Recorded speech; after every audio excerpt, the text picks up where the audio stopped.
आप सबों का मैं स्वागत करता हूं। मेरा नाम अश्विनी कुमार प्रदीप है। 60वीं 62वीं में मैं बिहार फाइनेंस सर्विस में 60वीं 62वीं बीपीएससी के थ्रू सेलेक्ट हुआ हूं। असिस्टेंट कमिश्नर सेल टैक्स के पोस्ट पर लखीसराय में पोस्टेड हूं। आज का जो वीडियो है वो बीपीएससी की तैयारी में जो ऑप्शनल रखना है उसमें हिंदी साहित्य पर हम लोग चर्चा करेंगे। स्वाभाविक है मेरा हिंदी साहित्य रहा और मैं इसके पहले अभी जो वर्तमान पोस्ट पे हूँ इससे पहले मैं रेल मंत्रालय में सेक्शन ऑफिसर था दिल्ली में। मैंने यूपीएससी, उत्तर प्रदेश लोक सेवा आयोग, झारखंड लोक सेवा आयोग, बिहार लोक सेवा आयोग कई एग्जाम दिए। हिंदी साहित्य को लेकर के मैंने दिया और हिंदी साहित्य ने मुझे कहीं निराश नहीं किया। हालांकि मेरा एकेडमिक में कभी हिंदी साहित्य का कोई बैकग्राउंड नहीं है, मतलब बीए एमए में मैंने कभी हिंदी साहित्य नहीं पढ़ा है। तो मैं यही कहना चाहता हूँ, सबसे पहले तो मैं आप लोगों को ये बता दूं कि हिंदी साहित्य एक बेजोड़ ऑप्शन है आज के लिए। अगर आप हिंदी माध्यम से तैयारी कर रहे हैं, आईएएस पीसीएस बनना चाहते हैं, मेरा कोई एकेडमिक बैकग्राउंड नहीं रहा लेकिन यूपीएससी में मुझे भारत में हाईएस्ट मार्क्स मिला। जो लोग चाहेंगे तो कमेंट सेक्शन में लिखेंगे तो मैं वो मार्कशीट भी दिखा सकता हूँ। और 60वीं 62वीं में बीपीएससी में तो सेलेक्ट होकर के यहाँ आया हूँ बिहार। तो मैं चाहता हूँ कि आप लोग भी इस बात को समझें कि हिंदी साहित्य अन्य विषयों की अपेक्षा क्यों महत्वपूर्ण है। सबसे पहली चर्चा तो मैं वो करना चाहता हूँ। एक बार जान लीजिए कि ऑप्शनल की बहुत बड़ी भूमिका है अब यूपीएससी में, खास करके जब आप जानते हैं कि अब अंग्रेजी माध्यम का आप देखे होंगे कि पिछले 5-6 साल से आप रिजल्ट उठा कर देखिए, अंग्रेजी माध्यम का वर्चस्व बढ़ता जा रहा है, हिंदी माध्यम में सफलता का दर घट गया है। तो आपको ऑप्शनल एक ऐसा ऑप्शनल रखना है जिसमें आप लीड कर पाएं। हिंदी साहित्य हिंदी माध्यम के लिए हमेशा से अच्छा ऑप्शनल है, उसमें आप हमेशा से लीड कर पाएंगे। उसका कारण क्या है? उसका कारण आप शॉर्ट में समझिए, संक्षेप में हम चर्चा करेंगे इस पर। सबसे पहली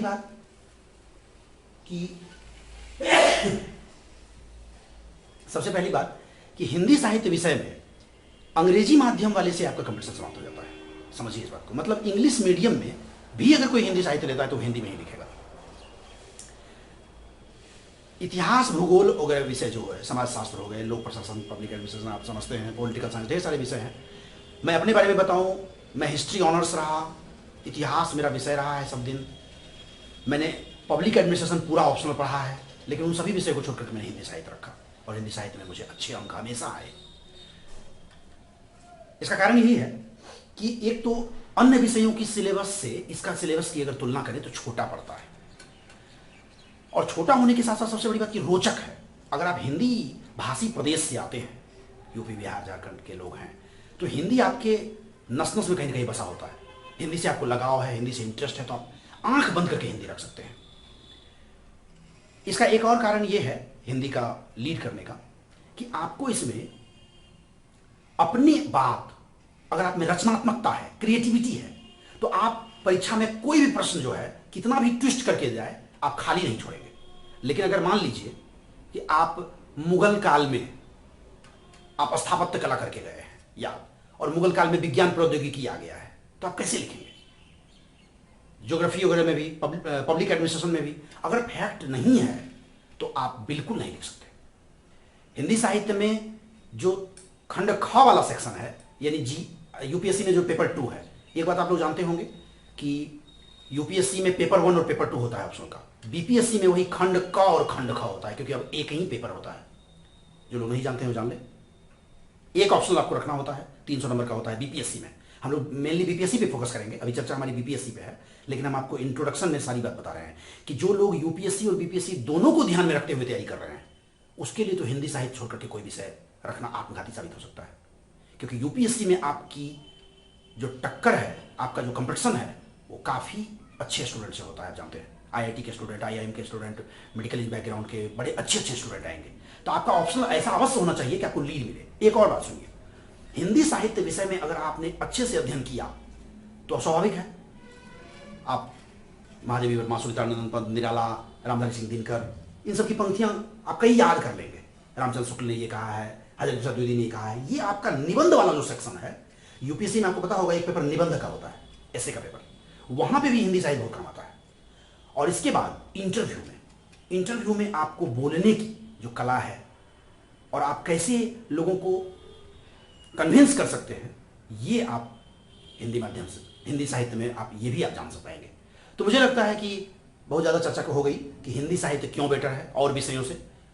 इस पर हम लोग फिर बाद में साथ साथ चर्चा करते चलेंगे कि हिंदी साहित्य अन्य विषयों से बेटर। एक और छोटा सा आपको हम फैक्चुअल उदाहरण दें, और फैक्चुअल उदाहरण क्या कहिए, प्रूफ दें। अभी हाल में आरटीआई के द्वारा बीपीएससी का 63वीं मेंस का सभी विषय का मार्क्स मंगवाया गया कि मिनिमम मार्क्स, मैक्सिमम मार्क्स। मैं आपको कमेंट सेक्शन में वो डाल सकता हूं। आप देखेंगे कि किसी भी विषय में जो मिनिमम मार्क्स है वो हिंदी साहित्य में आए हुए मिनिमम मार्क्स से कम है। मेरी बात समझे? मिनिमम मार्क्स, जैसे इतिहास और भूगोल में 0 नंबर भी आया है, लेकिन हिंदी साहित्य में किसी भी विद्यार्थी को 64 से कम नहीं आया। आप समझ रहे हैं? 300 मार्क्स का बीपीएससी में पेपर होता है, 64 नंबर किसी को भी आया है। कहने का मतलब कि आप जो कुछ भी लिख के आ रहे हैं उनको 64 नंबर आ रहा है। और वहीं पर आप देखिए इतिहास और भूगोल में 0 नंबर भी आया है। अब आप समझ सकते हैं इसमें मतलब आपके पास स्कोप बहुत ज्यादा होता है लिखने का, और हाईएस्ट तो फिर आप जान ही रहे हैं। चलिए तो हम लोग शुरू करते हैं चर्चा हिंदी साहित्य पर। तो अब एक बात तो मैं मान के चल रहा हूं कि जितने लोग ये वीडियो देख रहे हैं या देखेंगे वो हिंदी साहित्य डिसाइड करेंगे और हिंदी साहित्य लेंगे, तभी मेरा जो आज का ये वीडियो है वो सफल हो पाएगा। आप लोग आंख बंद करके हिंदी साहित्य रखिए, और अन्य विषयों से मैं तुलना करते हुए उसके सिलेबस पर आज मैं चर्चा करूंगा कि किस तरह से आप कम समय में, कम मेहनत में आप तैयार कर सकते हैं, और जब परीक्षा का समय आता है तो और आप सेलेक्टिव भी हो सकते हैं। हिस्ट्री चूंकि मेरा विषय है, मैं आपको बताऊं सिर्फ एंशिएंट इंडिया या सिर्फ वर्ल्ड हिस्ट्री अगर आप ले लेंगे तो जितना बड़ा होगा उतना बड़ा में आपका हिंदी साहित्य हो सकता है। हाँ, अब कुछ लोगों का जो कहना है, एक दो बात छूट गई है, कुछ लोगों का कहना है कि इसमें बहुत सारी किताबें पढ़नी पड़ती है। नहीं, ऐसी बात नहीं है। किताबों के कुछ चैप्टर्स पढ़ने पड़ते हैं, कुछ पद पढ़ने पड़ते हैं, और किताबों की संख्या मतलब समझिए वो अध्याय है, वो चैप्टर्स है। कुछ लोग मुझे ये भी कहते हैं कि सर हिंदी साहित्य में, कुछ लोग बोलते हैं कि ऐसा होना चाहिए कि उसमें साहित्यिक एटीट्यूड होना चाहिए, कविता लिखने आना चाहिए, उसको कहानी लिखने आना चाहिए। मैं बताऊं, मैं यूपीएससी में भारत में हाईएस्ट मार्क्स लाया, मैं आज तक कोई कविता अपने से नहीं लिखा हूं, अपनी कविता, अपनी कहानी। अरे ये तो वही बात हो गई ना कि सिंधु घाटी सभ्यता वही पढ़ेगा जिसको सिंधु घाटी सभ्यता का मोहनजोदड़ो में जाके खुदाई करने आना चाहिए। ये कौन सी बात है? आपको विभिन्न कवि और लेखकों की रचनाओं का विश्लेषण करने आना चाहिए। अगर आप कर सकते हैं, व्याख्या कर सकते हैं, तरह तरह से उसको आप समसामयिक प्रसंगों से, अन्य चीजों से इंटर रिलेटेड कर सकते हैं। जैसे आप अन्य विषय में जो चीज पढ़े उसको आप इंटर रिलेट कर सकते हैं और लिख सकते हैं, तो खुल के लिखने की आजादी है। और विश्वास कीजिए, हिंदी साहित्य आपको कभी निराश नहीं करेगा। चलिए हम लोग आज की चर्चा शुरू करते हैं। बीपीएससी, सबसे पहले तो आप ये बोर्ड पे देखिए लिखा हुआ है, ये पूरा सिलेबस है बीपीएससी का, पूरा सिलेबस। और साथ साथ मैं बीपीएससी के अलावा कुछ यूपीएससी के सिलेबस को भी मैं लिखा हूं, क्योंकि कुछ चैप्टर्स जो है वो बीपीएससी में नहीं है लेकिन यूपीएससी में है। तो आप लोग ये बोर्ड देखिए, आप चाहे तो पॉज करके भी देख लीजिएगा, गौर से इसको पहले आप देखिए, और मैं पहले आप एक एक करके आप डिस्क्राइब करता हूं। देखिए, सबसे पहली बात, बीपीएससी में चाहे यूपीएससी में 2 पेपर होता है, पेपर 1, पेपर 2। और बीपीएससी में एक ही पेपर में खंड क और खंड ख हो जाता है, ये बात मैं पहले भी बता चुका हूं। अब देखिए हिंदी साहित्य में क्या है। हिंदी साहित्य में पेपर 1 यानी बीपीएससी का खंड क, चलिए हम बीपीएससी पर फोकस करते हैं। अब खंड क जो है उसमें हिंदी भाषा का इतिहास और हिंदी साहित्य का इतिहास है, और खंड ख जो है उसमें गद्य और पद्य, मतलब कुछ प्रिस्क्राइब्ड कर दिया गया है कि आपको ये रचनाएं पढ़नी है, ऐसे समझ लीजिए। खंड क भाषा का साहित्य और साहित्य, भाषा का विज्ञान यानी भाषा का इतिहास और हिंदी साहित्य का इतिहास, और खंड ख में गद्य और पद्य। ठीक है, सबसे पहले आपके सिलेबस में आपको भाषा का साहित्य मिलता है, हिंदी भाषा का साहित्य। भाषा और साहित्य अलग अलग चीज है, इस चीज को पहले समझिए। भाषा अलग है और साहित्य अलग है। भाषा का मतलब होता है जो भाषा संप्रेषण का माध्यम है, हम बोल रहे हैं आप सुन रहे हैं, ये भाषा हो गई। साहित्य जब उसी में रचनाएं की जाती है, उसमें काव्य लिखा जाता है, उपन्यास लिखा जाता है, नाटक लिखा जाता है, तो वो जो है वो साहित्य हो जाता है। हम लोग विस्तार से इसकी चर्चा करेंगे भाषा और साहित्य में। और अब आप लेमैन की शब्दों में समझिए। जैसे मान लीजिए आप अपने घर में अपनी मम्मी से, अपने पापा से बात करते हैं बिहार में ठेठी भाषा में, अपनी मैथिली भाषा में बात कर लेते हैं, कुछ भाषाओं में बात कर लेते हैं, लेकिन हर भाषा में साहित्य नहीं लिखा हुआ है। भोजपुरी, मैथिली वगैरह तो समृद्ध हो गया है, लेकिन कई ऐसी भाषाएं हो सकती है जिसमें साहित्य नहीं है। तो खैर चलिए, हिंदी भाषा का इतिहास। बीपीएससी का जो सिलेबस है उसमें खंड क में सबसे पहले भाषा का इतिहास है, या हिंदी भाषा विज्ञान भी कहते हैं। टेक्निकली इसको भाषा का इतिहास कहा जाए, भाषा विज्ञान नहीं है ये, हिंदी भाषा का इतिहास। हिंदी भाषा का जो इतिहास है उसको देखिए, हम लोग इस चार्ट से समझ सकते हैं आपके पूरे सिलेबस को। हिंदी भाषा की विकास यात्रा, यानी इसका मतलब ये हुआ कि आज जो आप हिंदी बोलते हैं, आज जो आप हिंदी लिखते हैं, वो आज अपने इस स्वरूप में कैसे आई। आप जानते हैं संस्कृत सभी विषयों की जननी है, अधिकांश विषयों की, और हिंदी की भी जननी है। तो संस्कृत से हिंदी आज इस फॉर्म में, इस रूप में कैसे आई, यही आपको पूरी यात्रा हिंदी भाषा के इतिहास में पढ़ना है। जैसे आप देखिए, सबसे पहले संस्कृत, आप जानते हैं संस्कृत यदि हिंदी की जननी है, तो वैदिक काल में, जो लोग इतिहास के होंगे वो जानते होंगे, वैदिक काल में 2000 बीसी से 1000 बीसी का जो काल है वो वैदिक काल है। आप लोग जानते होंगे, पढ़े होंगे। उसमें वैदिक संस्कृत होता था और लौकिक संस्कृत, 1000 से 500 बीसी लौकिक संस्कृत, यानी ये वैदिक संस्कृत काफी कठिन होता था। फिर लौकिक संस्कृत, वो संस्कृत थोड़ा सरल हुआ तो ये लौकिक संस्कृत हो गया। इसी लौकिक संस्कृत से 1000 से 500 बीसी लिखा हुआ है।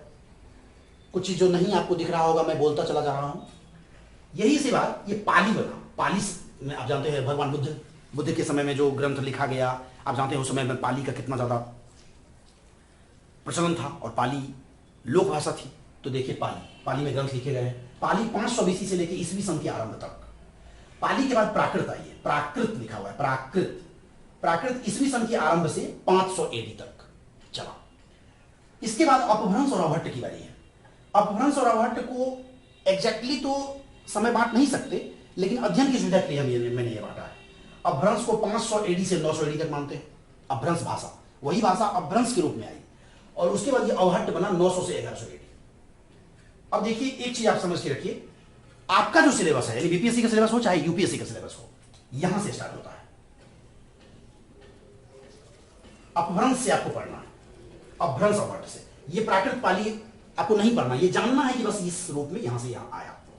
हाँ, एक बात, यदि आपको भाषा विज्ञान में ये वाला सेक्शन पे लिखने आता है, अपभ्रंश अभट्ट की विशेषताएं आरंभिक हिंदी, तो संभव हो तो शॉर्ट में आप ये चार्ट बना दीजिएगा, इतना ही बना दीजिएगा, चाहे तो इतना बना सकते हैं। तो इससे आप बड़ा अच्छा प्रभाव पड़ता है। और हाँ, एक बात और बताओ, भाषा विज्ञान वाला जो सेक्शन है, यानी भाषा की विकास यात्रा, जो हिंदी भाषा का जो साहित्य है, इसमें मैथ की तरह नंबर आता है, 90% नंबर आ जाता है, क्योंकि इसमें उत्तर फिक्स है। जैसे आप देखेंगे अवहट्ट की विशेषता, अपभ्रंश की विशेषता पूछता है, तो फिक्स है, वही विशेषता है, आपको लिख करके आना है। व्याकरण की तरह समझिए, जैसे व्याकरण में मार्क्स उठते हैं इस तरह उसमें आपको नंबर आ जाएंगे। इसलिए आप एक बात हमेशा याद रखिएगा, हिंदी भाषा का जो की विकास यात्रा, हिंदी भाषा का, इसका प्रश्न अवश्य आप टच करके आइएगा। आपको पता है बीपीएससी में 6 क्वेश्चन लिखने होते हैं, खंड ख से 3 क्वेश्चन और खंड क से 3 क्वेश्चन लिखने होंगे, कुल मिलाकर के 6 क्वेश्चन लिखने होंगे। तो आप भाषा का इतिहास यानी भाषा विज्ञान का प्रश्न अवश्य टच कीजिएगा, अवश्य बनाइएगा, उसमें अच्छे अंक आते हैं। इसके बाद आप आइए, अपभ्रंश और अभट्ट देख रहे हैं आप। अभट्ट के बाद ही आरंभिक या प्राचीन हिंदी कहा जाता है। ये प्राचीन हिंदी कहलाई 1100 से लेकर के 1350 ईडी तक। ये हिंदी जो आज हम बोलते हैं और आज लिखते हैं, वो प्राचीन समय में जो सबसे पहले स्वरूप लेकर के आई, वो प्राचीन हिंदी कहलाती है, 1100 से 1350 एडी।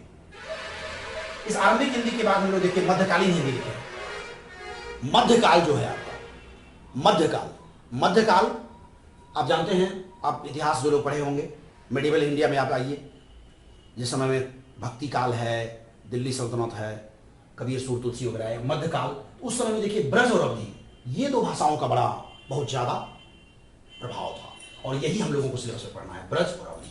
आप जानते हैं ब्रज के सबसे बड़े कवि सूरदास हैं और अवधी के सबसे बड़े कवि तुलसीदास हैं। आप ये सब जानते भी चलिए, अगर आप हिंदी सोच लिए हैं, डिसाइड कर लिए हैं रखने का, तो जानते भी चलिए, और सिलेबस के साथ साथ ये आपका अध्ययन सामग्री भी बनता चला जाएगा। ब्रज, अवधी और मध्यकालीन हिंदी 1350 से लेकर 1850 ईडी तक चला। 1850 से आधुनिक हिंदी शुरू होता है। और याद कीजिए, जो लोग हिंदी थोड़ा पढ़े हैं वो जानते हैं या जान जाएंगे, 1850 ईडी से हिंदी साहित्य का भी इतिहास शुरू हो, आधुनिक काल आता है। हिंदी साहित्य में भी आधुनिक काल 1850 से, और आधुनिक हिंदी भाषा में भी 1850 से आगे हम लोग पढ़ेंगे, 1850 से लेकर के आज तक। आधुनिक हिंदी में सबसे पहले खड़ी बोली आती है। खड़ी बोली आप लोग सुने होंगे, खड़ी बोली, जैसे हरियाणा साइड की जो भाषा है उसको लोग खड़ी बोली कहते हैं। या समझिए कि आज जो आप लिखते हैं, बोलते हैं, वो खड़ी बोली। खड़ी बोली जब आई, यही संपर्क भाषा बना। संपर्क भाषा का मतलब जिस भाषा से हम एक दूसरे से संपर्क करते हैं। आप जानते हैं स्वतंत्रता आंदोलन में भाषा का भी एक बड़ा आंदोलन चला। स्वतंत्रता आंदोलन जो हमारा चल रहा था, भारतीय राष्ट्रीय आंदोलन, उसमें राष्ट्रभाषा बनाने के लिए भी एक बहुत बड़ा आंदोलन चला है, वो भी हम लोग पढ़ेंगे भाषा के इतिहास में। तो खड़ी बोली जब संपर्क भाषा बन गई, इसी के बाद स्वाधीनता संग्राम में देखिए राष्ट्रभाषा लिखा हुआ है, यही आपका सिलेबस है। यहां से आपका सिलेबस एकदम एग्जैक्टली सिलेबस लिखा हुआ है। आपके सिलेबस में अभ्रंश पढ़ना है, वर्ड पढ़ना है, अरबी हिंदी पढ़ना है, ब्रज पढ़ना है, अरबी पढ़ना है, खड़ी बोली पढ़ना है। खड़ी बोली के बाद राष्ट्रभाषा के रूप में जो स्वतंत्रता संग्राम में जो हिंदी राष्ट्रभाषा बनी, कैसे बनी, उसका आंदोलन क्या चला, वो हम लोग पढ़ेंगे। राष्ट्रभाषा के बाद आप देखिए आजादी के बाद, जब आजादी मिल गई तो आप जानते हैं भारत का संविधान लिखा गया और संविधान में राजभाषा, तो राजभाषा के रूप में हिंदी, यह राष्ट्रभाषा और यह राजभाषा के रूप में हिंदी आजादी के बाद। इसके बाद चूंकि यह राजभाषा का दर्जा मिला, इसी कारण से हिंदी भाषा और नागरी लिपि का मानकीकरण, आप जानते हैं हिंदी भाषा की लिपि क्या है, देवनागरी, सब लोग जानते हैं, देवनागरी में आप लिखते हैं। तो देवनागरी लिपि भी इस फॉर्म में कैसे आई और उसका मानकीकरण, मानकीकरण का मतलब होता है स्टैंडर्डाइजेशन, मतलब स्टैंडर्ड फॉर्म, हम जो भाषा बोल रहे हैं या जो कुछ लिख रहे हैं उसका एक मानक रूप बनेगा ना। ऐसा तो नहीं कि जिसको जैसे मन होगा बोलेंगे, जिसको जैसे मन होगा लिखेंगे, नहीं, एक मानक रूप बनाया गया। वो कैसे बना, वही हिंदी भाषा और देवनागरी लिपि, नागरी लिपि का मानकीकरण, मानक रूप कैसे दिया गया, इसमें सरकार के द्वारा प्रयास किया गया और बहुत सारे लोगों द्वारा प्रयास किया गया, आप लोग पढ़ेंगे। और इसी के बाद चूंकि ये भाषा राजभाषा राष्ट्रभाषा बन चुकी थी, तो मानकीकरण के साथ साथ एक मानक हिंदी का व्याकरण, आप लोग बचपन से पढ़े होंगे, स्कूल के लाइफ में याद कीजिए, संज्ञा सर्वनाम याद आ रहा है कुछ के लिए, तो वो जो हिंदी व्याकरण था वो भी आपको एक चैप्टर यहां पढ़ना है, मानक हिंदी का व्याकरण शॉर्ट में। और इसके बाद हिंदी भाषा का और नागरी लिपि का मानकीकरण के बाद, चूंकि आज आप जानते हैं वैज्ञानिक युग है, आज कंप्यूटर और इंटरनेट की दुनिया चल रही है, तो हिंदी भाषा को भी अगर प्रतिस्पर्धा करना है अन्य भाषाओं से, तो आप समझ लीजिए ये इंटरनेट की दुनिया में अगर कंप्यूटर और टाइपराइटर से ये फ्रेंडली नहीं हो पाएगा तो भाषा नहीं टिक पाएगी, आप समझ रहे हैं। तो इसलिए एक चैप्टर है वैज्ञानिक और तकनीकी विकास, हिंदी भाषा का वैज्ञानिक और तकनीकी विकास, ये यूपीएससी में है, बीपीएससी में नहीं है, ये याद रखिएगा। ये चैप्टर बीपीएससी में आपको नहीं पढ़ना, यूपीएससी में है, लेकिन आप समझिए कि हिंदी भाषा का वैज्ञानिक और तकनीकी विकास हुआ और उसी को कंप्यूटरीकरण लिखा है मैंने कि हिंदी भाषा का कंप्यूटरीकरण। एक और चैप्टर आता है उपभाषा और बोलियां, हिंदी जो हम लोग जानते हैं उसकी कुछ उपभाषाएं होंगी और कुछ बोलियां होंगी। बोलियां हम समझते हैं, हम लोग आपस में जो बोली बोलते हैं, घर में बोलते हैं, अंगिका बोलते हैं, ये बोलते हैं, तो उसमें हम लोग पढ़ेंगे कि उपभाषा क्या है और बोली क्या है, वो भी एक चैप्टर है। इतना अगर आप पढ़ लेते हैं तो सोचिए आपका भाषा का इतिहास समाप्त हो जाता है। और सबसे आश्चर्यजनक बात मैं बताऊं, स्ट्रेट फॉरवर्ड भाषा के इतिहास में स्ट्रेट फॉरवर्ड आपको क्वेश्चन मिलेगा।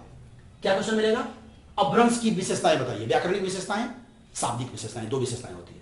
अवहट्ट की बताइए, प्राचीन हिंदी की बताइए, खड़ी बोली का साहित्यिक भाषा के रूप में विकास कैसे हुआ, ब्रज का और अवधि का साहित्यिक भाषा के रूप में विकास कैसे हुआ। देखिए यही क्वेश्चन है, बस इतना ही क्वेश्चन बनता है यहां से, इसी को घुमा फिरा के पूछते हैं। नीचे आएंगे तो राष्ट्रभाषा और राजभाषा के रूप में हिंदी का विकास हम लोग पढ़ लें तो उससे पूरा क्वेश्चन बन जाता है। इस ज्यादा क्वेश्चन यहां बनता ही नहीं है, हर एक चैप्टर से 2 या 3 क्वेश्चन, 1-2 क्वेश्चन बनता है। सोचिए, आप सोचिए इतिहास में या भूगोल में कोई ऐसा चैप्टर है जहां 2 या 3 क्वेश्चन बनेगा, यहां एक चैप्टर में 2-3 क्वेश्चन से ज्यादा बनता ही नहीं है भाषा के इतिहास में। और उसी तरह से जब भाषा और नागरी लिपि का मानकीकरण में आएंगे तो सिर्फ आपको एक चीज यहां जानना होगा, देवनागरी लिपि की विशेषताएं, उसके गुण दोष और उसका मानकीकरण, कैसे देवनागरी लिपि का स्टैंडर्डाइजेशन फॉर्म हुआ आज जो हम लोग लिखते हैं। सोचिए कितना में पढ़ करके आप भाषा के इतिहास को समाप्त कर सकते हैं। ये आप चार्ट बना लीजिए, यहां मैंने लिखा है संस्कृत को प्राचीन आर्य भाषा कहते हैं, यहां से यहां तक पाली से लेकर के अवहट्ट को मध्यकालीन आर्य भाषा कहते हैं, और ये जो प्राचीन हिंदी से लेकर के खड़ी बोली तक आधुनिक आर्य भाषा है। आर्य भाषा ये आप नहीं भी लिख सकते हैं, लेकिन आप जान लीजिए ये मुख्य चार्ट है, इसको आप समझ जाइए। अगर आप समझ जाते हैं तो समझिए कि यूपीएससी और बीपीएससी दोनों के हिंदी भाषा के इतिहास का सिलेबस को आपने शॉर्ट में समझ लिया है। हमेशा याद रखिए, आईएएस-पीसीएस की तैयारी में सबसे पहले और सबसे ज्यादा आपको सिलेबस पे फोकस्ड होना होता है। सिलेबस और क्वेश्चन बैंक आप लोग जानते होंगे, आपके स्टडी टेबल पर सबसे ऊपर, कहीं तो तकिया के नीचे रहना चाहिए कि आप हमेशा पढ़िए और देखते रहिए। आप अध्ययन कीजिए, आप देखते रहिए, क्वेश्चन बैंक देखते रहिए कि मैं कितने पानी में हूं। वो क्वेश्चन बैंक ही बताएगा कि आप कहां तक अभी पहुंचे हैं। साथ साथ लिखने का अभ्यास, खैर वो हम लोग आगे चर्चा करेंगे। जब आप पढ़ते हैं तो साथ साथ लिखते भी हैं। याद रखिएगा, जिस दिन से आप लिखना शुरू किए उसी दिन आपकी मेंस परीक्षा की तैयारी शुरू हुई। आप कितना ही पढ़ लीजिए, पढ़ के आप विद्वान बन गए हैं, आपने लिखना शुरू नहीं किया है तो आपकी मेंस की तैयारी अभी शुरू ही नहीं हुई है। मुख्य परीक्षा की तैयारी लिख के शुरू होती है, पढ़ के नहीं। याद रखिएगा, मैं दोबारा कह रहा हूं, क्योंकि मुख्य परीक्षा में आपको टिक नहीं लगाना है, गोला नहीं घसना है, वहां लिख के आना है। तो तैयारी आपकी तब शुरू होगी जब लिखना जानेंगे। तो खैर, लिखने के पहले जानना तो पड़ेगा ना कि लिखना क्या है, तो वही हम लोग चर्चा कर रहे हैं। और अगर आप लोग चाहेंगे इस वीडियो का रिएक्शन हमको मिलेगा तो मैं इसके आगे भी इसको कंटिन्यू करूंगा। मैं चाहता हूं कि जो बच्चे या जो कैंडिडेट हैं वो हिंदी साहित्य पूरा आप चाहें तो यहां पढ़ सकते हैं, इसके लिए मैं प्रयास कर रहा हूं। चलिए अब हम लोग आते हैं हिंदी भाषा के इतिहास के बाद हिंदी साहित्य का इतिहास। साहित्य मैंने आप जो बचपन से पढ़ते आए हैं, कविता, कहानी, उपन्यास, वही है साहित्य, शॉर्ट में समझिए। तो हिंदी साहित्य का इतिहास देखिए, लिखा हुआ है साहित्य का इतिहास। जहां भी साहित्य का इतिहास है, भाषा का इतिहास है, मतलब समझिए हिंदी की चर्चा करें तो हिंदी ही है। साहित्य का इतिहास में सबसे पहले हम लोग हिंदी साहित्य इतिहास लेखन की परंपरा पढ़ेंगे। ये चैप्टर देखिए, इतिहास लेखन की परंपरा, हिंदी साहित्य के इतिहास लेखन की परंपरा। देखिए ये भी आपके बीपीएससी में नहीं लिखा हुआ है, बीपीएससी के सिलेबस में ये लिखा हुआ नहीं है, लेकिन यूपीएससी के सिलेबस में लिखा हुआ है कि हिंदी साहित्य के इतिहास लेखन की परंपरा। बीपीएससी में क्या किया है, डायरेक्ट आदिकाल से शुरू कर दिया है सिलेबस को। लेकिन मेरा मानना है कि जब तक आप साहित्य इतिहास लेखन की परंपरा को शॉर्ट में नहीं समझते हैं, तब तक आप साहित्य का इतिहास जो पढ़ रहे हैं तो वो उतना फ्रूटफुल नहीं हो पाएगा, फलदायक नहीं होगा। इसलिए मैं चाहता हूं कि पहले संक्षिप्त रूप में ही साहित्य के इतिहास लेखन की परंपरा को भी समझा जाए, इसलिए मैंने लिखा है। तो यूपीएससी समझिए चाहे बीपीएससी समझिए, आपको पढ़ना चाहिए। हालांकि बीपीएससी में डायरेक्ट क्वेश्चन इससे अभी तक नहीं आए हैं, लेकिन अब इधर आप 2-3 सालों से जिस तरह से क्वेश्चन ट्विस्ट किया जा रहा है, आप देख रहे हैं हर विषय का चैलेंज बढ़ता जा रहा है, तो संभव है कि इतिहास लेखन की परंपरा से भी बीपीएससी में भी कभी एक आध प्रश्न आ जाए। चलिए आप जानते हैं साहित्य, तो साहित्य को आप बच्चा भी एक समझता होगा, मोटा मोटी साहित्य को 2 भाग में बांट सकते हैं कि नहीं, एक गद्य, पद्य। पद्य मैंने जो कविता होती है, गद्य मैंने जो आप जानते हैं लिखा जाता है, गद्य में लिखते हैं आप, जिसमें कहानी, उपन्यास आप बचपन से पढ़े हैं। तो 2 भाग में हम लोग बांट लेते हैं साहित्य के इतिहास को, एक कविता का इतिहास और एक गद्य का इतिहास। तो कविता के इतिहास को देखिए, कविता का इतिहास यानी पद्य का इतिहास। कविता के इतिहास को मूलतः 4 भागों में बांटा गया है। हम लोग साहित्य इतिहास लेखन में पढ़ेंगे, इसमें बहुत सारा विवाद हुआ, कुछ विद्वानों ने अलग बांटा, हजारी प्रसाद द्विवेदी और रामचंद्र शुक्ल, ये 2 नाम याद रखिएगा, आचार्य रामचंद्र शुक्ल और हजारी प्रसाद द्विवेदी। ये दोनों सर्वमान्य आलोचक हैं, सबसे बड़े विद्वान हैं हिंदी के, जहां भी आप पढ़िएगा ये दोनों आ ही जाएंगे। तो इन्हीं दोनों का जो सर्वमान्य मत है कहिए, वो ये 4 काल में बांटते हैं, आदिकाल, भक्तिकाल, रीतिकाल और आधुनिक काल। आदिकाल 1000 से 1400 ईस्वी, ईस्वी यानी एडी, आदिकाल 1000 से 1400 ईस्वी तक माना जाता है। आदिकाल का मतलब है कि इस समय हिंदी साहित्य की प्रवृत्तियां शुरू हो रही थी। अच्छा, रामचंद्र शुक्ल इसको वीर गाथा काल भी कहते हैं, आप लोग जानते होंगे शायद, जो लोग पढ़ रहे हैं, वीर गाथा काल। इसका कारण यह है कि इस समय में वीर गाथात्मक रचनाएं सबसे ज्यादा हुई है। लेकिन हजारी प्रसाद द्विवेदी जी का कहना है कि सिर्फ वीर गाथा की रचना हुई ऐसी बात नहीं है, अन्य रचनाएं भी हुई है, इसलिए वीर गाथा काल से ज्यादा अच्छा नाम आदिकाल है। हम लोग जब चैप्टर पढ़ेंगे तो विस्तार से चर्चा करेंगे इस पर, किसका नाम आदिकाल क्यों है, वीर गाथा काल क्यों नहीं है। लेकिन आप ये जानिए कि सर्वमान्य मत आदिकाल रखिए, आदिकाल 1000 से 1400 ईस्वी। आदिकाल के बाद आइए भक्तिकाल, भक्तिकाल 1400 से 1650 एडी तक माना जाता है। एक बात मैं बताते चलूं, आप जानते हैं खंड ख, यानी जैसे यूपीएससी में पेपर 2 में आपको कुछ गद्य और पद्य प्रिस्क्राइब किया हुआ है, तो सिलेबस को ऐसे समझना है। जब आप साहित्य का इतिहास पढ़ेंगे तो साथ साथ खंड ख को भी समझेंगे। जैसे आदिकाल से बीपीएससी में कोई रचना नहीं पढ़नी है, आपको नहीं प्रिस्क्राइब किया है। अब आइए भक्तिकाल में, भक्तिकाल में जब आप पढ़ेंगे साहित्य के इतिहास में तो साथ साथ हम लोग खंड ख में देखिए, खंड ख और खंड क 2 भाग में बटा हुआ है। भक्ति काल में आपको 3 कवि पढ़ना है, कबीर, सूर, तुलसी, बीपीएससी में। अब पूरी तरह से मैं बीपीएससी पे फोकस्ड हूं। कबीर के कबीर ग्रंथावली का 200 पद पढ़ना है, आरंभिक 200 दोहा। सूरदास जी के भ्रमर गीत सार का 200 दोहा पढ़ना है।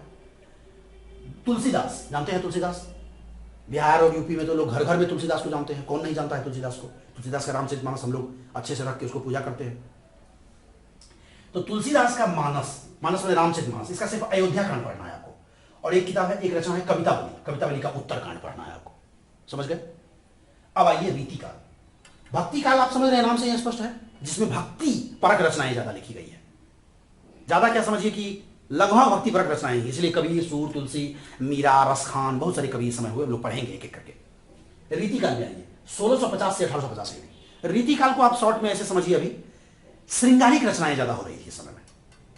सामंतों के दरबार में बैठ करके कविताएं जो है, कविता दरबारी बन रही थी, जिस समय में पुरस्कार पाने के लिए, आपने देखा होगा, टीवी में भी आप देखते होंगे कि कविता पढ़ा, राजा और सामंत एकदम खुश हुआ, गले से माता मोती की जो माला है निकाल करके दे दिया, पुरस्कार दे दिया। यानी कि कविता में चमत्कार पैदा करिए, अलंकार से, रस से, छंद से, तरह तरह के उपमा दे करके इतना ज्यादा उसमें उसको अलंकृत कीजिए कि आपको पुरस्कार मिले, वाहवाही मिले। और स्वाभाविक है इसके लिए जो है विषय जो चुना जाएगा वो क्या विषय चुना जाएगा? विषय प्रायः वही बढ़ा चढ़ा करके कहा जाता था, राजाओं की प्रशंसा की जाती थी, वीरता मूलक और कुछ कुछ ज्यादातर श्रृंगार मूलक है। नायिका के नक्सिक सौंदर्य का वर्णन होगा, तो ये सब आपको रीतिकाल में मिलेगा।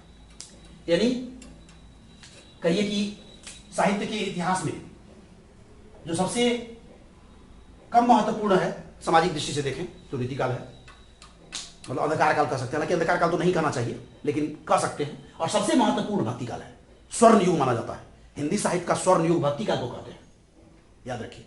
अब आइए आधुनिक काल, 1850 एडी देख रहे हैं। इसमें भी आपको बीपीएससी में संयोग से कोई रचना नहीं पढ़नी है, कोई कभी खंड ख में नहीं पढ़ना है रीतिकाल से, या क्रॉस लगा हुआ है खंड ख में। अब आइए आधुनिक काल, याद रखिएगा आपके बीपीएससी के सिलेबस में हो चाहे यूपीएससी में, भक्ति काल और आधुनिक काल ये दोनों काल ज्यादा महत्वपूर्ण है। अगर ये दोनों आप पढ़ लेते हैं तो समझिए कि कविता के इतिहास का 70% आपने पढ़ लिया, 70 क्या कहिए 80% आप कह सकते हैं पढ़ लिया। और रचनाएं भी देखिए आपको खंड ख में इसी दोनों काल से दी गई है। रीतिकाल और आदिकाल की कोई रचना पढ़नी ही नहीं है, लेकिन समझना है, साहित्य के इतिहास में इसको पढ़ना है। अब आइए आधुनिक काल। आधुनिक काल को देखिए 1850 से हम लोग कुछ उपखंडों में बांटेंगे। सबसे पहला काल है भारतेंदु युग, 1850 से 1900। याद रखिए ये आपका सिलेबस में लिख रहे हैं और एक तरह से अध्ययन सामग्री भी है, ये आपको एकदम याद करना है कब से कब तक कब कौन काल है। आगे चल के जब हम लोग पढ़ेंगे तो एक एक करके इसको पढ़ेंगे, इसलिए आपको याद रखना है। भारतेंदु युग 1850 से 1900 तक। भारतेंदु जो है भारतेंदु हरिश्चंद्र के नाम पर पड़ा है।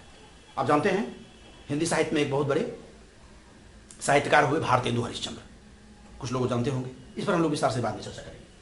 इसके बाद आए द्विवेदी युग, 1900 से 1918। प्रसाद द्विवेदी है इनका पूरा नाम लिखना चाहें तो महावीर प्रसाद द्विवेदी। द्विवेदी युग 1900 से 1918 तक चला। इस दोनों से भी आपको कोई रचना नहीं पढ़नी है, इस दोनों से आपको कोई रचना नहीं पढ़नी है। छायावाद नाम सुने होंगे जो लोग हिंदी से थोड़ा भी परिचय रखते हैं, आपने सुना होगा। प्रसाद निराला महादेवी पंत, छायावाद के 4 स्तंभ, ये तो स्कूल वगैरह में भी कुछ लोग पढ़े होंगे। तो छायावाद सबसे महत्वपूर्ण काल माना जाता है आधुनिक काल में। हालांकि महत्वपूर्ण तो ये सब भी है लेकिन छायावाद का एक अलग ही महत्व है। 1918 से लेकर 1936 तक तो मैं बताया प्रसाद निराला महादेवी पंत, लेकिन उसमें से 2 रचनाकार प्रसाद और निराला आपके बीपीएससी के सिलेबस में है। प्रसाद की कमायनी पढ़नी है, पूरी कमायनी नहीं पढ़नी है, कमायनी के कुछ सर्ग पढ़ने हैं, वो लोग पढ़ेंगे तो विस्तार से चर्चा करेंगे। और निराला यानी सूर्यकांत त्रिपाठी निराला, अगर ये नाम नहीं जानते तो सब नाम आप जानते चलिए। सूर्यकांत त्रिपाठी निराला का 2 रचनाएं, राम की शक्ति पूजा और सरोज स्मृति, ये पढ़ना है आपको। छायावाद, ये छायावादी रचना है, तो छायावाद पढ़ेंगे और साथ साथ ये भी पढ़ लेंगे, तो खंड ख भी उधर कंप्लीट होता जाएगा। अलग से नहीं पढ़ेंगे, ऐसे कोरिलेट करके पढ़ना है आपको, तो आपको अंक भी ज्यादा अच्छा आएगा और साहित्य की समझ भी बनेगी। चलिए, छायावाद में 1918 से 36 प्रसाद निराला हो गया। अब आइए प्रगतिवाद। एक चीज बताते चलो, निराला सूर्यकांत त्रिपाठी निराला की राम की शक्ति पूजा नाम से ये स्पष्ट है, उसमें भगवान राम ने जो शक्ति की उपासना की है उस पर विस्तार से कविता लिखे हैं। सरोज उनकी पुत्री का नाम था, निराला की पुत्री। सरोज की मृत्यु हो जाती है और उसके बाद उन्होंने उसी के स्मृति में कविता लिखा है।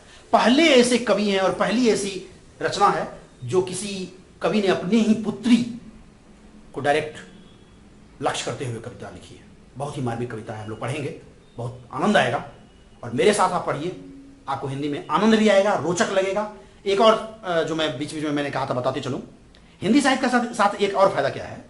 मैं जब यूपीएससी की तैयारी करता था दिल्ली में, कई बार मैंने मेंस दिया, बहुत कम अंक से मेरा यूपीएससी में सिलेक्शन छूटा है, खैर वो तो पुरानी बात है। तो मैं ये बताऊं, जब आप हिस्ट्री, ज्योग्राफी, पॉलिटिकल साइंस, समाजशास्त्र, जीके, जीएस के बोझिल चीजों से आप एकदम उब जाइएगा, तो आप मनोरंजन करना चाहते हैं, थोड़ा आप ब्रेक लेना चाहते हैं, तो हिंदी साहित्य पढ़ लीजिए। ये मैं करता था। सोचिए, ब्रेक में भी आप पढ़ ही रहे हैं, ब्रेक में आप कुछ सिनेमा नहीं देखने चले जा रहे हैं, पढ़िए। उसमें आपको गोदान पढ़ लीजिए, तुलसी के लाइन पढ़ लीजिए, मानस का अयोध्या कांड उठा के पढ़ लीजिए, कितना आनंद आएगा आपको। सूरदास का भ्रमर गीत सागर पढ़िएगा तो आपको मैं बताऊंगा, उसमें इतना आनंद आएगा जिसका हिसाब नहीं है। क्योंकि कविता कहानी ये हमारे अंदर जो भाव है उससे जुड़ता है, इसलिए वो आनंद देता है। रुचि अगर आपकी है तो बहुत आनंद आता है हिंदी साहित्य पढ़ने में।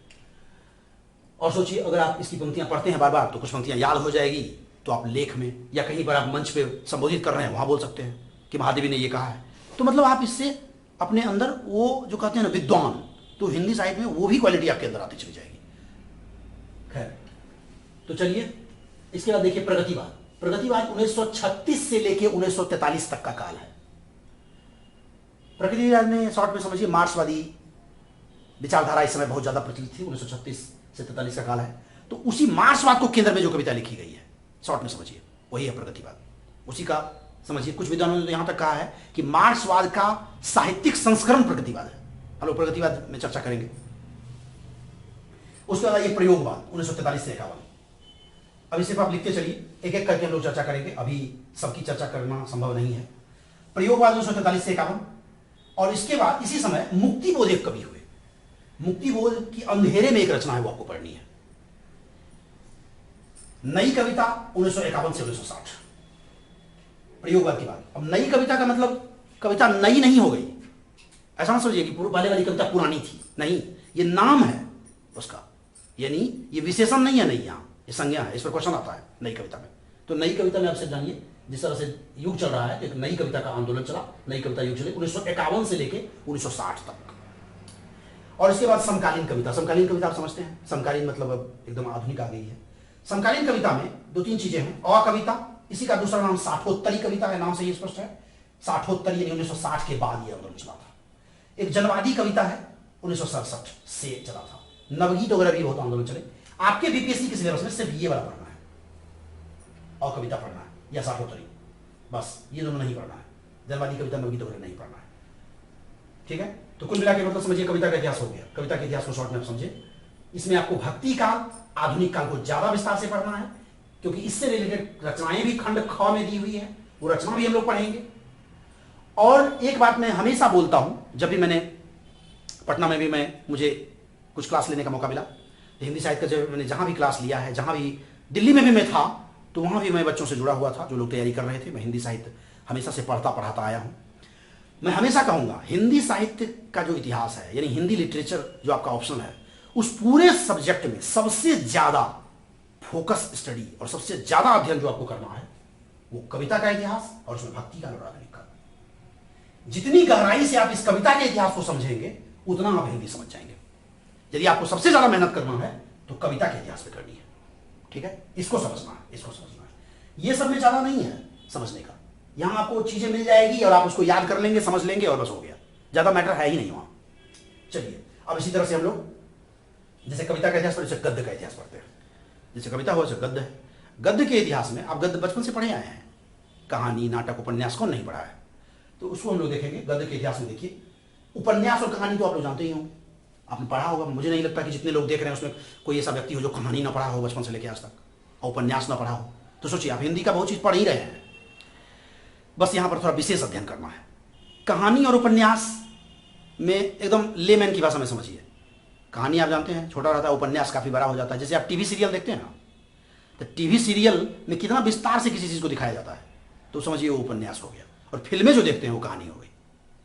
फिल्में क्या होता है वास्तव में, आप जो इतनी फिल्में देखने जाते हैं उसमें मेनली क्या होता है, कहानी होता है। वो कहानी ही है जो आपको आकर्षित करता है, और कहानी ही है जो किसी फिल्म को सुपरहिट और फ्लॉप कराता है। सबसे मेन कहानी होता है, स्टोरी। तो चलिए उपन्यास का इतिहास हम लोग पढ़ेंगे कि उपन्यास जो आज अपने रूप में है, ये कब से शुरू हुई, हिंदी का पहला उपन्यास कब लिखा गया, फिर कैसे कैसे उपन्यास का विकास क्रम हुआ, और फिर उसके बाद आज तक जो उपन्यास की विकास यात्रा है वो पढ़ेंगे। उसके बाद आप खंड ख में देखिए, दो उपन्यास आपको बीपीएससी के सिलेबस में पढ़ना है, एक गोदान और एक शेखर एक जीवनी। गोदान के लेखक का नाम मैंने नहीं लिखा है, शायद ही कोई हो जो ना जानता हो। गोदान का लेखक प्रेमचंद है। उपन्यास और कहानी के जो मूर्धन्य व्यक्ति हैं, उपन्यास और कहानी के जो केंद्रीय व्यक्ति है, वो प्रेमचंद है, याद रखिएगा। यानी सबसे बड़े कहानीकार और उपन्यासकार के रूप में हम लोग प्रेमचंद को जानते हैं। जब हम लोग इसको पढ़ेंगे इसका इतिहास, तो प्रेमचंद के नाम पर ही बंटवारा भी हुआ है काल का। प्रेमचंद पूर्व युग, प्रेमचंद युग, प्रेमचंदोत्तर युग। सोचिए प्रेमचंद का इतना बड़ा यहां पर है। तो खैर, शेखर एक जीवनी अज्ञेय का है। सच्चिदानंद हीरानंद वात्स्यायन अज्ञेय नाम सुना होगा आपने, उनकी ये रचना है शेखर एक जीवनी। और गोदान प्रेमचंद की रचना है। गोदान तो शायद घर घर में लोग पढ़ते हैं। जो लोग हिंदी से क्या, जो लोग पढ़ाई से भी ज्यादा संबंध नहीं रखते, वो भी गोदान पढ़ लिए हैं। तो गोदान आप पढ़े ही होंगे, नहीं पढ़े हैं तो पढ़िएगा। कहानी का इतिहास। कहानी का इतिहास यानी कि जो कहानी है वो आज जो इस रूप में आई है, पहली कहानी कब लिखी गई, कौन सी थी, वहां से लेकर के कहानी का विकास क्रम कैसे हुआ, और आज जो कहानी अपने रूप में आई है वो कैसे आई है, उसमें कौन कौन सा युग है, उसको हम लोग संक्षेप में समझेंगे। और उसके बाद उसमें खंड ख में मानसरोवर भाग 1 पढ़ना है। मानसरोवर फिर वही प्रेमचंद का कहानी संग्रह है, कहानी नहीं है, कहानी संग्रह। इसमें 27 कहानियां हैं, प्रेमचंद की 27 कहानियों का एक संग्रह है, वही मानसरोवर भाग 1 के नाम से वर्णित है। तो ये आपको पढ़ना है। अब आ जाइए नाटक और रंगमंच। देखिए दोनों चीज लिखा हुआ है आपके सिलेबस में, दोनों चीज है। नाटक जब आप पढ़ते हैं और रंगमंच जब आप उसी को देखते हैं। हो सकता है जितने लोग वीडियो देख रहे हैं, जो भी, मुझे लगता है सब लोग नाटक देखे होंगे कभी ना कभी। तो जब आप उसको देखते हैं दृश्य रूप में तो रंगमंच का रूप लेता है। रंगमंच पर उसको खेला जाता है, नाटक को कहते हैं ना, नाटक खेला जा रहा है। और जब आप उसको किताब में पढ़ते हैं साहित्यिक रूप में तो नाटक हो जाता है। तो ये नाटक और रंगमंच का इतिहास, नाटक और रंगमंच जो है कैसे शुरुआत हुआ और आज अपने रूप में कैसे आई, बीच में कौन कौन सी यात्रा रही, कौन कौन से नाटककार हुए, याद रखिए। जैसे यहां पर प्रेमचंद केंद्रीय व्यक्ति है, वैसे यहां पर प्रसाद, जयशंकर प्रसाद को नाटक में बहुत ही केंद्रीय महत्व मिला है।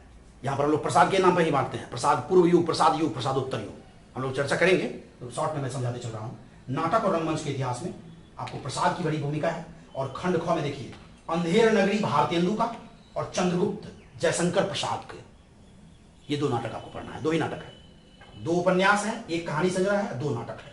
तो कब पढ़ेंगे हम लोग? नाटक और रंगमंच का इतिहास पढ़ेंगे और साथ में ये पढ़ेंगे। अंधेर नगरी भारतेंदु हरिश्चंद्र की बहुत ही पतली रचना है। अब सोचिए ना, कुछ लोग जो डरते हैं कि बहुत सारी रचनाएं, मुझे लगता है कि आधा घंटा 40 मिनट में आप अंधेर नगरी पढ़ सकते हैं। क्या जो लोग पढ़े हैं वो जानते होंगे, आधा घंटा 40 मिनट में पढ़ लीजिएगा, हो गया एक किताब खत्म। और बहुत ही सरल व्यंग्यात्मक रचना है, हम लोग उस पर चर्चा करेंगे। और चंद्रगुप्त जो है ऐतिहासिक नाटक है जयशंकर प्रसाद का। जयशंकर प्रसाद ऐतिहासिक ज्यादा वस्तुओं को चुनते हैं। प्रसाद का यूपीएससी में भी है, वहां पर स्कंदगुप्त है, यहां पर चंद्रगुप्त है, याद रखिएगा। अब आइए नाटक के बाद आलोचना। आलोचना एक सेक्शन है। आलोचना का क्या मतलब होता है कि जैसे मान लीजिए आपने बचपन से पढ़ा होगा, अब कोई उपन्यास लिख रहा है, कहानी लिख रहा है, नाटक लिख रहा है, अपना विचार तो इसमें नहीं लिख सकते हैं। अगर सिर्फ अपना ही विचार लिखना हो तो ये आलोचना होगी। आप किसी का प्रशंसा कर सकते हैं या निंदा कर सकते हैं, या आप कुछ उसके बारे में लिख सकते हैं, वही आलोचना है, शॉर्ट में समझिए। उसी को निबंध भी कहते हैं। निबंध आपने पढ़ा होगा। तो आलोचना का इतिहास, कैसे कैसे आलोचना हुआ, उसमें मैंने बताया आचार्य रामचंद्र शुक्ल, हजारी प्रसाद द्विवेदी, नामवर सिंह जैसे जैसे लोग जो है आलोचक हैं, वही किसी को, और याद रखिए ये आलोचक की बड़ी भूमिका होती है किसी भी साहित्य में। यही आलोचक किसी को स्टार बना देता है, किसी को नीचे कर देता है। क्योंकि आज जो आप कबीर को जानते हैं, आज जो मैं कबीर को जानता हूं, तुलसीदास को जानता हूं, प्रेमचंद को जो आप जानते हैं, वो कैसे जाने, कैसे जाने? उन्होंने तो रचनाएं लिख दी। ये जो आलोचक हैं ये उनके बारे में लिखते हैं अपनी किताबों में, उसी से आप उनके बारे में जान पाते हैं। तो आलोचक की बड़ी भूमिका होती है। तो आलोचना और निबंध के इतिहास में आपको खंड ख में चिंतामणि भाग 1, आचार्य रामचंद्र शुक्ल, मैंने बताया बहुत बड़े आलोचक हैं वो। तो रामचंद्र शुक्ल का चिंतामणि भाग 1 पढ़ना है। इसमें आरंभिक 10 निबंध पढ़ना है बीपीएससी में, शुरू के 10 निबंध, पूरा किताब नहीं पढ़ना है, ठीक है? ये हो गया। और इसके बाद एक चैप्टर दिया है हिंदी साहित्य की अन्य विधाएं। आप बचपन में किताब में मैट्रिक वगैरह में भी पढ़े होंगे, जीवनी होता है, संस्मरण होता है, कोई आत्मकथा लिखता है, रिपोर्टाज होता है, ये सब क्या होता है, शॉर्ट में हम लोग इसकी भी चर्चा करेंगे। वैसे इससे बहुत कम ही प्रश्न आता है, अभी तक शायद आया भी नहीं है, आया होगा तो कभी कताल आया होगा, लेकिन प्रश्न कम ही आते हैं। तो मुझे लगता है कि यही पूरा सिलेबस है, मैंने पूरा सिलेबस समझा दिया है। अब देखिए, जब आप परीक्षा की तैयारी में आएंगे, पहले तो आपको पूरा सिलेबस समझना है, लेकिन जब परीक्षा नजदीक आएगी तो आप काफी सिलेक्टिव हो सकते हैं। आप सोचिए कैसे, भक्ति काल और आधुनिक काल पर ज्यादा जोर दे देंगे, छायावाद पर जोर दे देंगे, क्योंकि छायावाद पे ही पढ़ना ही है। आज तक जो है, चूंकि यहाँ पर बीपीएससी में सिर्फ लॉन्ग क्वेश्चन आता है, आप जानते हैं, तो आदिकाल से इधर कोई क्वेश्चन, यहाँ कोई रचना ही नहीं है। इसमें भी आप छायावाद के ऊपर ज्यादा जोर देंगे और पूरे आधुनिक काल को पढ़ लेंगे और भक्ति काल को पढ़ लेंगे। भाषा विज्ञान को यदि आप पढ़ लेंगे और यहां पर सिर्फ गोदान और मानसरोवर, अंधेर नगरी, चिंतामणि, 3-4 रचनाएं पढ़ लेंगे, तो आप 100% क्वेश्चन आप वहां पर करके आ सकते हैं। यही सिलेबस है। अन्य विषयों की अपेक्षा आप इसको छोटा समझिए, कुछ लोग जो समझे, लेकिन मुझे लगता है कि अन्य विषयों की अपेक्षा छोटा भी है, रोचक भी है। और परीक्षा की तैयारी में आप मेरे साथ चलेंगे तो मैं आगे भी चर्चा करूंगा, एक एक करके हम लोग चर्चा करेंगे। और यदि चर्चा हम करेंगे आपके साथ, तो सबसे पहले हम लोग, मैंने बताया सबसे ज्यादा महत्वपूर्ण क्या है, हिंदी साहित्य का इतिहास। ये तो बहुत छोटा सा सेक्शन है, भाषा विज्ञान। भाषा विज्ञान में मुझे लगता है कि कुल मिलाकर के 6-7 क्लास में भाषा विज्ञान समाप्त हो सकता है। 8 क्लास रखिए, 8 दिन में 8 लेक्चर में क्लास खत्म हो जाएगा और उससे आपके प्रश्न आ जाएंगे। कुल मिलाकर के अगर प्रश्न की बात करें तो 10 प्रश्न सोचिए, ऐसा किसी भी अन्य विषय में आपको नहीं मिलेगा, चाहे कितना भी ट्विस्ट कर ले। 10 प्रश्न आप बना लीजिए, पूरा सेक्शन में आप लिख करके आ जाएंगे। 10 प्रश्न की तैयारी कर लीजिए तो भाषा के इतिहास में आपका प्रश्न नहीं छूटेगा। और मैंने बताया कि सबसे ज्यादा महत्वपूर्ण साहित्य का इतिहास है, तो यहां पर सिलेक्टिव बाद में होना है। पहले आप साहित्य के इतिहास को विस्तार से समझिए, गौर से समझिए, जितना ज्यादा गहराई से समझ सकते हैं समझिए। तो साहित्य के इतिहास पे हम लोग काम करेंगे और मैं यदि आपके साथ अपनी चर्चा शुरू करूंगा तो साहित्य के इतिहास से शुरू करूंगा और सबसे पहले हम इतिहास लेखन की परंपरा से शुरू करेंगे। हालांकि बीपीएससी के सिलेबस में ये नहीं है, लेकिन इसी पर हम लोग चर्चा करेंगे। हिंदी साहित्य के इतिहास लेखन की परंपरा क्या है, और उसके बाद फिर हम लोग आदिकाल भक्ति काल वगैरह पर आएंगे। एक बात और मैं बताते चलूं कि जब आप इसको गहराई से समझेंगे तो आप खंड ख में बेहतर उत्तर कर पाएंगे। और याद रखिए, एक व्याख्या करने आता है, आप जानते हैं, आपको व्याख्या भी करने आएगा। व्याख्या आपने बचपन में भी किया होगा। अरे 4 लाइन दिया रहता है, गद्य सेक्शन हो चाहे पद्य सेक्शन, और कहा जाता है स्वप्रसंग व्याख्या कीजिए। तो वो व्याख्या करने में ये साहित्य के इतिहास की समझ आपकी काम आएगी। व्याख्या में आपको लिखना पड़ता है ना कि ये कहां से लिया गया है, इसलिए हाँ। अब मैं तैयारी कैसे करें शॉर्ट में मैं वो बताऊं। तो तैयारी में शुरू में आपको क्या करना है, ये जो रचनाएं हैं, ये रचनाएं गोदान, मानसरोवर, अंधेर नगरी, ये सब रचनाएं आप खरीद लीजिए। ऑनलाइन भी बहुत सारा अवेलेबल है और खाली समय में पढ़ लीजिए एक बार। हालांकि सरसरी तौर पे नहीं पढ़ना है आपको, यहां विशेष अध्ययन करना है। एक काम और कर सकते हैं आप लोग, खंड ख के लिए या किसी भी सेक्शन के लिए, मैं तो कहता हूं कि किसी भी विषय के लिए चैप्टर वाइज क्वेश्चन बैंक से क्वेश्चन कलेक्ट कीजिए। मेरी बात समझे? जैसे गोदान आपको पढ़ना है तो लास्ट 10 साल में बीपीएससी में चाहे यूपीएससी में गोदान से कौन कौन प्रश्न आया है उसको एक पेज में लिखिए। अंधेर नगरी पढ़ना है, अंधेर नगरी से कौन कौन सा क्वेश्चन आया है लास्ट 10 ईयर्स में, उसको एक पेज पे लिखिए और उसको आप अंधेर नगरी में रख लीजिए किताब में, गोदान में वो पेज घुसा लीजिए। और जब भी पढ़िए तो उस क्वेश्चन को भी पढ़ते रहिए। ऐसे पढ़ने से क्या फायदा, वैसे तो कोई भी पढ़ लेता है। मेरे घर में मेरी छोटी बहन, मेरी मम्मी, मेरी घर में सब लोग गोदान पढ़ लिया है। तो उसे नहीं, आप जब उस क्वेश्चन को पढ़ेंगे तब आपको पता चलेगा कि हमको किस लेवल तक जाना है। जैसे मान लीजिए यूपीएससी में क्वेश्चन आया कि गोदान गांधीवाद और मार्क्सवाद का मिश्रण है, गोदान में गांधीवाद और मार्क्सवाद को फेंट के मिला दिया गया है, तो किसी बड़े आलोचक का कथन है। अब आप जब पढ़ेंगे गोदान तो उस दृष्टि से आप पढ़ेंगे। या गोदान कृषक जीवन का महाकाव्य है, राष्ट्रीय जीवन का प्रतिनिधि महाकाव्य है, सर्वश्रेष्ठ उपन्यास है। तो किसी तरह से रचना आएगी तो आप उस क्वेश्चन को एक जगह करें। राम की शक्ति पूजा पढ़ना है तो राम की शक्ति पूजा चैप्टर से कौन कौन से प्रश्न आए हैं उसको एक पेज में लिखिए, तब राम की शक्ति पूजा पढ़िए। ये काम आप करिए। यानी ये वाला जो सेक्शन है इसकी किताबें आप खरीद ले, उसको आप पढ़ें। बहुत सारी किताबें नहीं, एक एक करके पढ़ लीजिए। अब इसमें और दूसरी बात, उसके बाद आप ये वाला सेक्शन अभी मत पढ़िए, छोड़ दीजिए, ये बाद में पढ़ना है। भाषा का इतिहास सबसे बाद में पढ़ते हैं हम लोग, क्योंकि इसमें रटने वाली ज्यादा चीजें हैं। मैंने बताया था, जैसे मान लीजिए अपभ्रंश है, अवट है, आर्मी के लिए है, इसकी विशेषताएं आपको याद करनी है तो समझ लिए, उसको याद करना होगा व्याकरण की तरह, और उसको जाकर के लिख देना है। यहाँ पर बहुत ज्यादा समझने की बातें हैं। और अगर आप मुझसे पढ़ने का वो पूछें क्रम, तो कविता में चूंकि समझना थोड़ा कठिन होता है, कविता की जो पंक्तियां हैं, तो आप गद्य से शुरू कर सकते हैं। सबसे पहले आप गोदान पढ़ लीजिए, ले आइए आप पढ़ लीजिए। मानसरोवर पढ़ लीजिए, मानसरोवर बड़ा मजा आएगा पढ़ने में, कहानी का संग्रह है, उसमें कहानियां लिखी हुई है, तो कहानी आप पढ़ लीजिए। अंधेर नगरी पढ़ लीजिए, बहुत आसान किताब है। ये 3 किताब हो गई। चिंतामणि थोड़ा निबंध है, स्वाभाविक है, निबंध है, तो निबंध में तो आपको कथा कहानी मिलेगा नहीं, तो ये आप बाद में पढ़ लीजिएगा। चंद्रगुप्त नाटक है, तो आप चाहें तो पढ़ सकते हैं। हालांकि चंद्रगुप्त पढ़ने में थोड़ी समस्या है, थोड़ी कठिनाई लगेगी पढ़ने में, लेकिन आप पढ़ सकते हैं। तो ये गोदान, मानसरोवर और अंधेर नगरी तो आसान है। चंद्रगुप्त और शेखर एक जीवनी, ये उपन्यास है, लेकिन ये पढ़ना भी थोड़ा कठिन है, लेकिन आप पढ़ सकते हैं। आसान मैंने बताया कौन कौन आसान है, मानसरोवर, अंधेर नगरी, गोदान आप जब चाहे पढ़िए। चंद्रगुप्त, शेखर एक जीवनी को भी पढ़ लीजिए, लेकिन थोड़ा सा आपको कठिन लगेगा, तो घबराइएगा नहीं। एक बात और, कुछ लोग जो है पढ़ते हैं और घबराने लगते हैं कि अरे ये हमसे नहीं होगा। ऐसी बात नहीं। आप आज सोचिए इतिहास है, भूगोल है, तो आप बचपन से कितना पढ़े हैं इतिहास भूगोल को, तो इसलिए आपके अंदर बहुत चीज आ गया है उसका। लेकिन हिंदी साहित्य आप आज शुरू कर रहे हैं पढ़ना, तो इसलिए आप घबराइए नहीं। अब आ जाइए कविता में। तो कविता में जैसे मान लीजिए तुलसी का ये मानस है, रामचरितमानस। तो मुझे लगता है जो लोग हिंदी बेल्ट से आते हैं, रामचरितमानस हर के घर में रहता है, तो उसको पढ़ लीजिए, उसमें कहानी है। आप जानते हैं रामायण की कहानी कहने की आवश्यकता नहीं है। अयोध्या कांड में क्या क्या हुआ था वो आपको मिलेगा। अयोध्या कांड में चर्चा वहां से होती है, भगवान राम का जब राज्याभिषेक हुआ है, राम आए हैं और उनको वनवास देने की जो बात हो रही है, उसके बाद वो वनवास गए हैं, भरत जो गए हैं वहां मिलने के लिए, वो सारी आपको मानस अयोध्या कांड में मिलेगा। भरत का जो मिलाप हुआ है वन में। उसके बाद आप चाहें तो सूर और कवि की रचनाएं भी पढ़ सकते हैं अगर समझ में आ रहा है। और हालांकि ये थोड़ा कठिन पड़ेगा, कमाई आप छोड़ दीजिएगा, मैं पढ़िएगा अभी। राम की शक्ति पूजा मैं आपको बताऊंगा अगर मेरे साथ चलेंगे, तो ये आप छोड़ दीजिए। सरोज स्मृति थोड़ा आसान है, लेकिन ये भी चूंकि छायावादी रचना है तो हम लोग चर्चा करेंगे।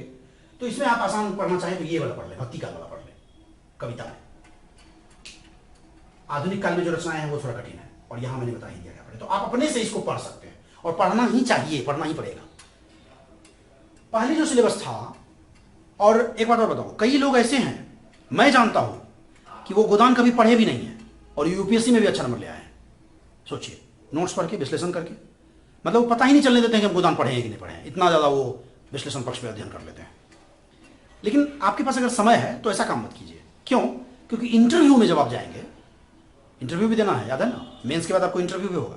तो इंटरव्यू में जाएंगे और जब आप जानेगा एग्जामिनर, इंटरव्यूअर, कि आपका हिंदी साहित्य ऑप्शनल है, तो आपसे पूछेगा कि गोदान पढ़े हैं आप, तो आप कहेंगे कि हाँ सर पढ़े हैं।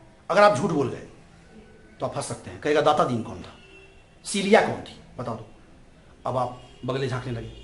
अगर आप वहां पर कहेंगे कि नहीं सर भूल गए कौन थी सीलिया, तो सोचिए कितना नेगेटिव इंपैक्ट बनेगा। आपके सिलेबस में है और कितनी मुश्किल से गिनी चुनी रचनाएं हैं, उंगली पे गिन सकते हैं रचनाओं को, और उसमें भी आपने गोदान नहीं पढ़ा। मानसरोवर कहानी है, उसमें हो सकता है उसमें 27 कहानियां हैं तो कुछ कहानी याद ना रहे, लेकिन कुछ महत्वपूर्ण कहानियां उसको याद रखिए। बहुत सारी कहानी आपने पढ़ा होगा इसमें से, चिंता मत कीजिए। पूस की रात, ईदगाह, कफन, बड़े घर की बेटी, कौन नहीं पढ़ा है? बहुत सारे लोग पढ़ के आए होंगे, उसी को यहां पर फिर से एक बार पढ़ लेना है। तो इस तरह की इसमें कहानियां मिलेगी आपको मानसरोवर, वो पढ़ लीजिए।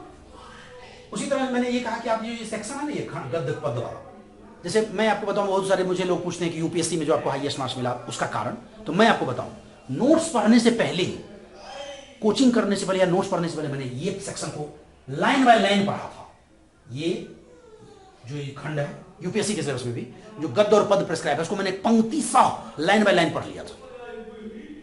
पढ़ने में मजा आता था, समय रहता था, जब जीएस पढ़ रहे हैं मन नहीं लग रहा है तो पढ़ गए, बार बार पढ़ गए, समझ में भी आता था। मुझे हिंदी से थोड़ा लगाव रहा है बचपन से, हिंदी मेरा एकेडमिक्स नहीं रहा, लेकिन हिंदी से लगाव रहा है, रुचि रही है हिंदी में, तो मैं जो है इसको पढ़ लेता था। और इसको सारे को पढ़ा, उसके बाद मैंने नोट्स पढ़ा। अगर किताब लोग पूछना चाहें तो मुझे लगता है कि किताब के लिए आप जो है इसमें, एक तो ये सारी किताबें तो बेसिक टेक्स्ट हो गई, और ये जो सेक्शन है इसके लिए भी नोट्स वगैरह ही ज़्यादा अवेलेबल, दृष्टि का नोट्स आता है, बहुत सारा और भी कोचिंग का नोट्स मिल जाएगा। किताब बहुत ज़्यादा पढ़ने की आवश्यकता नहीं है। अगर आप किताब पढ़ना चाहें इस सेक्शन के लिए, साहित्य के इतिहास लेखन में, तो एक रचना है, एनसीईआरटी की किताब आती है 12th क्लास की, हिंदी साहित्य का इतिहास, विश्वनाथ त्रिपाठी की किताब है, वो पढ़ लीजिए शॉर्ट में। और एक है साहित्य शास्त्र परिचय, मैं एनसीईआरटी की किताब बोल रहा हूँ, साहित्य शास्त्र परिचय, वो भी एनसीईआरटी की किताब है। उसमें क्या है, रस, अलंकार, छंद, काव्य शास्त्र है ना, अलंकार, शब्द शक्ति, अभिधा, लक्षणा, व्यंजना आपने पढ़ा होगा, इस पर एक पतली सी किताब है। ये दो किताब आप पढ़ लीजिए।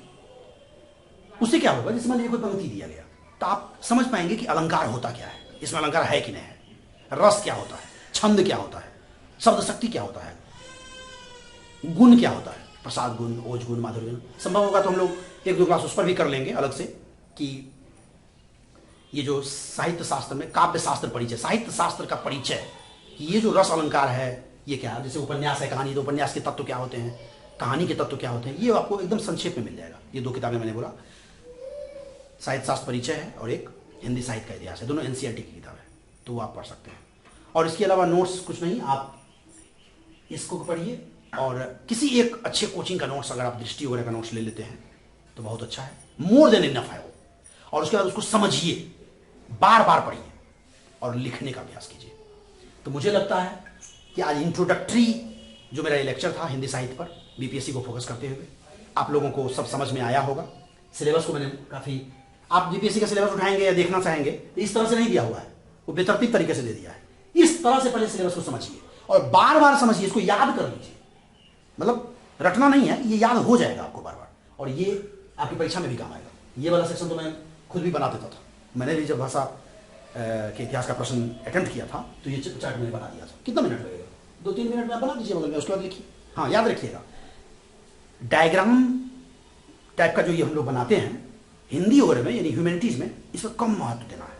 यानी कि आप मान लीजिए 30 मिनट का क्वेश्चन लिखना है, एक क्वेश्चन लिखने में आपको मोटा मोटी आधा घंटा समय मिलेगा, तो 2-4 मिनट में आप ये सब काम कीजिए। आपको 25 मिनट 26 मिनट लिखना है और 2-4 मिनट में आप कोई डायग्राम वगैरह वगैरह में बना लीजिए इस तरह का। तो इससे एग्जामिनर पे थोड़ा अच्छा इंप्रेशन जाता है।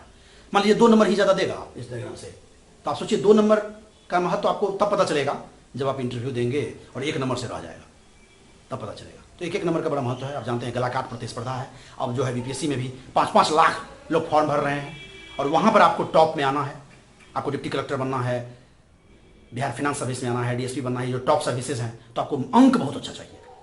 मेरे बहुत सारे फ्रेंड हैं जो बीपीएससी क्वालिफाई कर गए और मान लीजिए अब आरओ है या नीचे वाले पोस्ट पे हैं, वो फिर से लगे हुए हैं। सिर्फ अंक का खेल है। और मेंस में आप जानते हैं 900 नंबर है, तो 900 नंबर में 1-1 अंक जो है वो भूमिका निभाएगा और उसमें ऑप्शनल की बड़ी भूमिका है। तो ऑप्शनल में आप बहुत लीड ले सकते हैं, व्याख्या वाले खंड में बहुत लीड ले सकते हैं। मैंने बताया ये वाला भाषा विज्ञान और व्याख्या जो करते हैं, जब इसकी व्याख्या वाली है, व्याख्या वाला प्रश्न भी अवश्य टच कीजिएगा। वहां पर आपको कोरिलेट मैं बताऊंगा कैसे व्याख्या करना है। एक छोटा सा उदाहरण मैं देता हूं। जैसे मान लीजिए मेरे परीक्षा में व्याख्या करने आ गया था, कवितावली से आया था। तुलसीदास की रचना देख रहे हैं कवितावली, खेती न किसान को भिखारी को न भीख बली, बनिक को बनिज न चाकर को चाकरी। आप पढ़ेंगे, ये रचना है। इसका जो अर्थ है कि उस समय में तुलसीदास जो है कवितावली में रचना कर रहे हैं और उसमें लिख रहे हैं कि ऐसा समय आ गया है कि किसान को खेती करने के लिए जगह नहीं है, व्यापारी को व्यापार करने के लिए नहीं मिल रहा है। तो मैं लिखते लिखते मैंने इसकी व्याख्या तो की और मैंने रोजगार विहीन समृद्धि की बात की। रोजगार विहीन समृद्धि का मतलब आप जानते हैं, अभी मैंने कहा कि अब मोदी जी आज उसकी चर्चा करते हैं। आप जानते हैं रोजगार विहीन समृद्धि, जॉबलेस ग्रोथ। और सोचिए तुलसीदास 400-500 साल पहले लिख रहे हैं।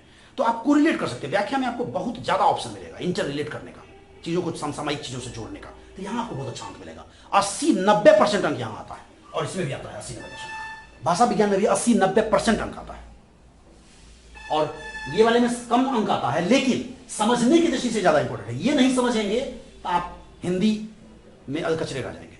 हिंदी साहित्य के इतिहास को जितना समझेंगे हिंदी का आप उतना अच्छा ज्ञाता बन जाएंगे। तो चलिए आज का वीडियो मैं यहीं समाप्त करता हूं। आप लोग अगर आप चाहते हैं कि मैं वीडियो कंटिन्यू करूं, आप लोग चैनल में आइए और सब्सक्राइब कीजिए, लाइक कीजिए और कमेंट कीजिए कि मैं आगे कंटिन्यू करूं कि नहीं करूं। मैं चाहता हूं कि इसी तरह वीडियो बना करके जो मेन चैप्टर है या इतिहास लेखन की परंपरा से सारे चैप्टर्स पे इस तरह का 1-1 लेक्चर मैं आपको दूं, जिससे कि आप मेरे साथ 2 से 3 महीना में पूरा हिंदी को समझ सकें। मेरी ये प्रयास है। मैं दिल्ली में भी था, रेल मंत्रालय में, वहां भी सेक्शन अफसर था, गजेटेड था। तो मैं चाहता था कि यहां आऊं और कुछ काम करूं। आराम से मैं चाहता तो एसी कमरे में बैठ करके वहां नौकरी कर सकता था। सैलरी मेरी ज़्यादा थी, लेकिन बीपीएससी किया, यहाँ आया। तो ये भी मेरा एक टारगेट था कि जो लोग नहीं वहाँ तक जा पा रहे हैं उनको मैं यहीं पर ये चीज़ बताऊँ। और विश्वास कीजिए हिंदी साहित्य आपको यूपीएससी में भी, जो लोग, कुछ लोग ऐसा भी मुझसे मिलते हैं, बोलते हैं सर कि बीपीएससी की तैयारी कर रहा हूँ, बाद में यूपीएससी दूंगा। तो ऐसे लोग तो अवश्य हिंदी साहित्य चुनिए, क्योंकि यूपीएससी में आपको बहुत ज़्यादा ऑप्शन नहीं मिलेगा।